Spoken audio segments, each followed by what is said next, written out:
Hi everyone, Nigel Saunders here. It is a beautiful day today, getting warmer out, everything's melting, all the snow, it's kind of exciting. It's been quite winter-like for the last week, and today is feeling a little bit more like spring. I got a package in the mail and I'll show it to you. This package is from Tom from the YouTube channel Grow and Clip Bonsai for Seniors. He sent me a package of miniatures. I opened the package here, but I haven't looked at them yet, so let's have a look at them for the first time. So here they are. So there's a package of little miniature items, and I'm not sure what's in here. I think I'll have to use some scissors here. There we go. Okay, the Ziploc bag is open. Let's have a look now. Alright, to start off things, it looks like there's a metal pan here that looks a lot like a bonsai container, so that's kind of exciting. There's a pair of rubber boots. There's a little wagon. Oh, I see. This was supposed to be glued here. It's not a bonsai pot, it's a part of the wagon. Well, I think it'll become a bonsai pot, not a wagon, because this is just too small a scale for my new bonsai bench. So maybe that can go in some other diorama or penjing. And then there's a package full of, it looks like tools here.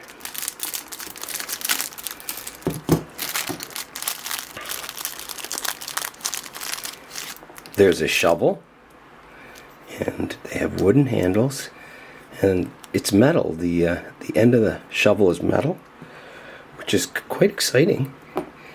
A nice little shovel, and then in here got a hoe, and it looks like a rake. See, I'm not very good at these unboxing videos.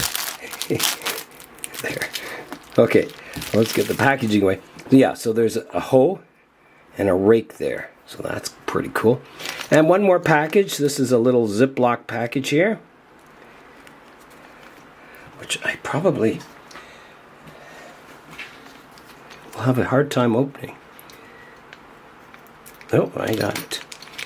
Okay, so in here, wow, check this out. There's a little pair of shears. That would look good on the bench. There's a fancy watering can. That might be too small a scale, but we'll see. And then there's a little, what would you call that? A soil scoop? No, a trowel. It's a trowel. That's what it is. It's a trowel. Very interesting. That'll look good on the bench too. So I think we should try them out on the bench here. I've got my bonsai bench out, and suddenly my bonsai bench is looking very, very large. Definitely these could look like bonsai tools. So put that on the bench. Yes, that looks about the right scale, I'd say. I think the watering can, I've got this one, which is probably, I mean, it could do. I mean, it'd be pretty small for bonsai. However, we'll see. The little spade, you know, you could have that as a tool there too. I don't think that looks too small. I think that would be fine. This little pan off the back of the thing, that could definitely be a small bonsai container for sure, or just holding moss or soil or something. Probably like moss in here, and you just kind of have this, and you can scoop out your moss with this. So it's for applying moss to your bonsai. I think that would look good. Get that so you can see it. It just wants to go right in there. Yeah, and then the rake and the shovel, well, I guess I could like,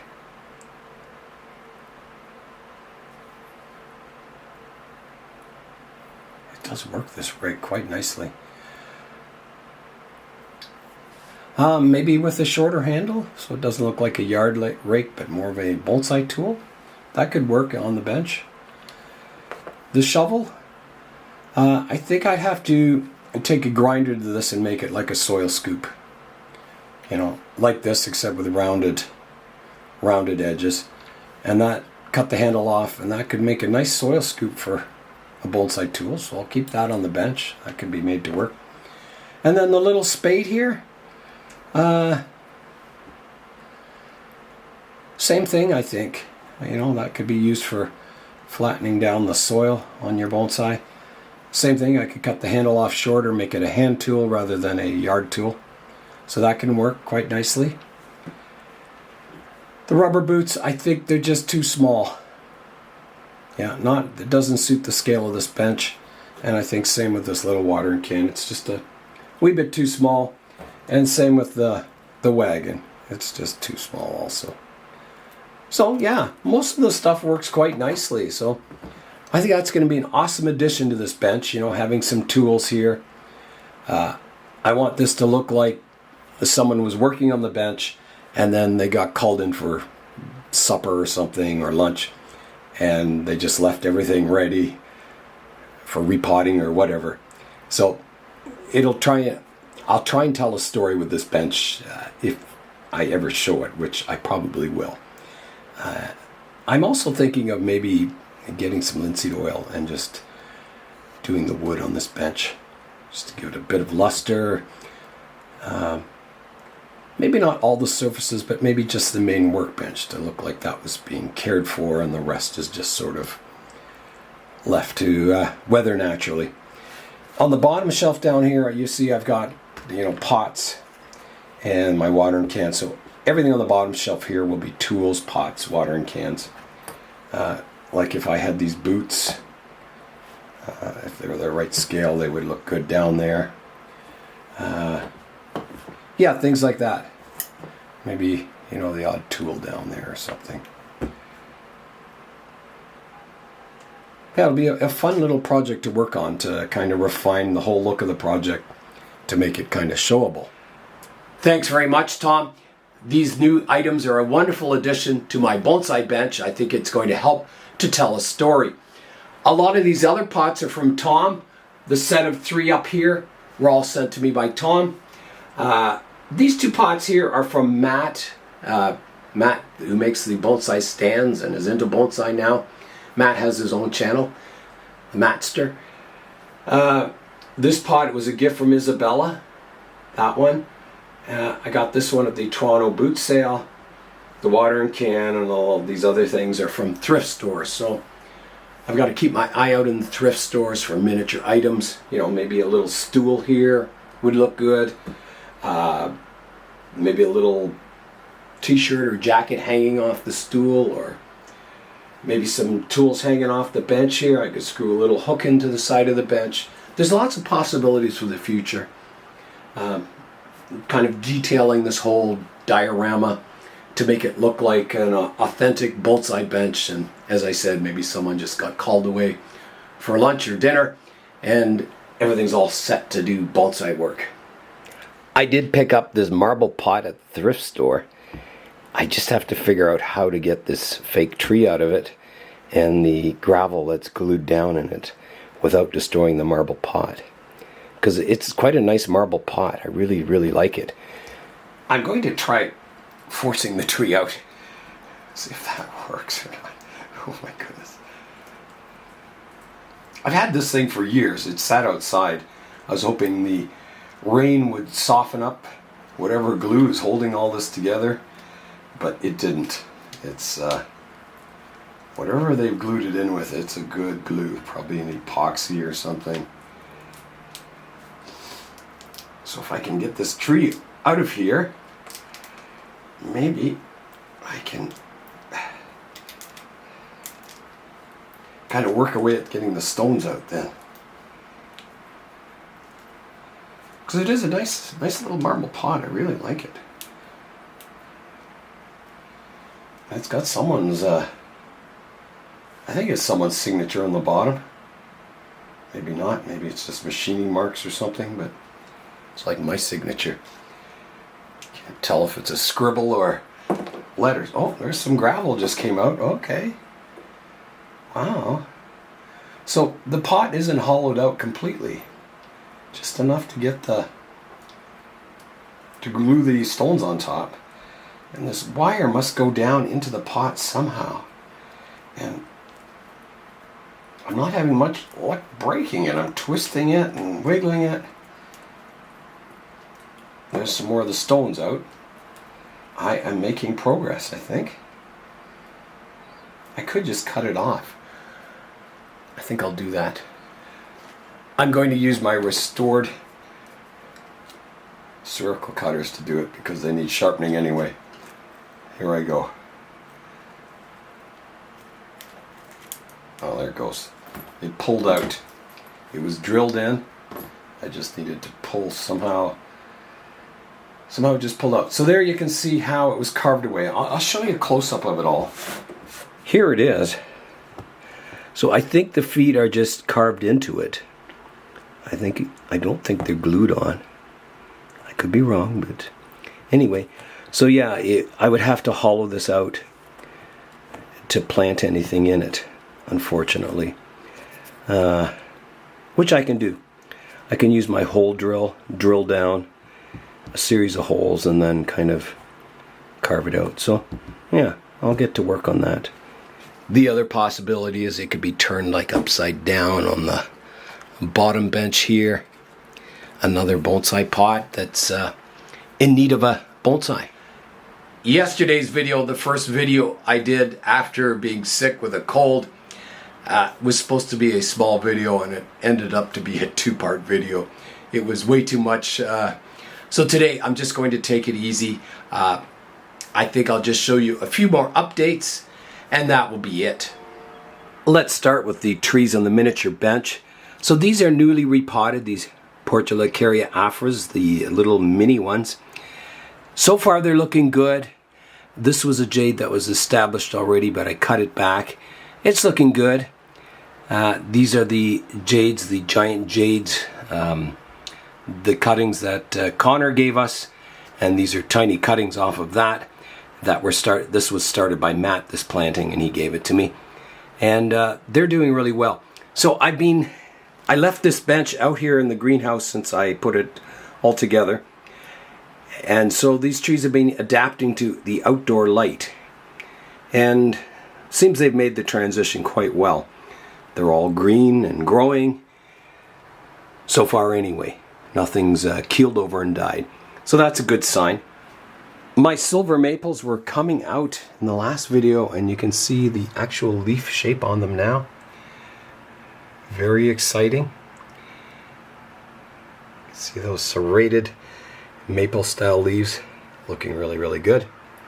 My Chinese elm here was in the basement all winter and then the buds started swelling, so I brought it into the greenhouse here to give it more light, and it's greening up and looking really, really nice now.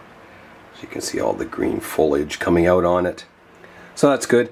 I don't think I'll repot it this year because it was kind of wiggly in the pot still. I'm going to leave it one more year in this pot and then do the repot. Hoping to get all those roots sorted out eventually. My little winter flowering jasmine got quite a severe makeover. It's still doing well. The leaves are still green on it, so hopefully that'll recover. The Portulacaria afra cuttings are doing well so far also. No problems with those yet. And also the jasmine cuttings are still green.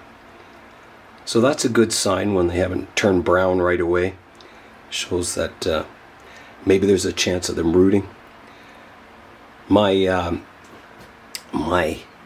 what is it? The Cryptomeria cuttings here. They're still green too, which is a good sign. So I'm hoping they root because I'd like more of these tall trees like this one here. It's really awesome looking. So a forest would be awesome of trees like that. Some people have noticed that my cactus here, this is a prickly pear cactus, a native cactus to Ontario, Canada here. It's flopped over, and they do this in winter. It's almost like a balloon. They deflate, and they flop over on the ground and look terrible. They stay green all winter, but they look terrible. And then in spring, they start filling back up with water, and that's what's happening on it now. As you can see, the leaf is starting to fill up with water, and it'll eventually go upright once again. We have some of these planted in the front yard. I'll show you those. Here they are in the front yard. So these have been under snow all winter. You can see how they're still green and kind of wrinkled looking, and they're all, you know, flat with the ground. Yeah, so those will all start pumping up soon and return to their normal looking cactus-like appearance. Yeah, and these have been in the ground here for, I think, at least 3 or 4 years now. Back to my pampered one in the greenhouse. Now you might ask, well, why am I growing a cactus? And the reason is that they do get a woody trunk on them, and they eventually turn into a tree form type cactus. And you can miniaturize the leaves on them. It's amazing. I think I could create quite a nice prickly pear cactus in a tree form out of this. And this was just a leaf cutting off that one you see in the front yard there. In the corner over here is the crimson hawthorne and the Korean maple. So here's the crimson hawthorne, leafing out quite nicely and looking good. Beside it is the Korean maple, and it's also looking good, leafing out. Now, it's too early to tell if the roots have taken hold and it's going to grow well this summer, but it's a good sign. They haven't keeled over and died or anything yet, so I'm hoping those roots start growing, and then that sustains the plant, and then it starts growing with vigor as the warmer weather comes. I was hoping to get some pots so I could repot a lot of these trees into forest plantings, some Mica Pots, but I was sick for the whole last week, so I couldn't get out to get any pots. So I'm hoping to still do that once I start feeling better and I don't sound like a sick person. I can try and search out and try and get some landscape pots to plant some of these plantings into a nice forest. I need a pot for my giant sequoias. They're growing in a crumbling seed tray that's splitting apart. I've never arranged these seedlings. They just grew like you see them. So they could be arranged into a nice forest. My fishing penching here in the corner with the red maples, that needs a nice pot. It's just in an aluminum baking pan. My silver maples here, they're starting to leaf out. I need to repot those into a nice kind of landscape pot. What else? My boxwoods down here. I have to get a nice pot for my box trees. I think that'll make a really nice forest. What else? These Siberian elms here in the corner, they're starting to leaf out. I was hoping to get a nice pot for those and arrange them and have, you know, maybe that Volkswagen in the arrangement. It looks like one tree's dead there. There's one tree in the end that doesn't look good. What happened to it? Maybe it's just sap leaking out that makes it all wet. I don't know. Anyway, we'll see. The rest look good. Yeah, so pots needed for that. A pot's needed for this elephant penching. These cedar trees, it's just in a crumbling apart seed tray. Yeah, so I could certainly use some more landscape pots, that's for sure. I'm just going to take it easy for the rest of the day. I'll edit this video, relax, and then I'll see you tomorrow for Ficus Friday. I'm Nigel Saunders. Thanks for joining me in the Bonsai Zone.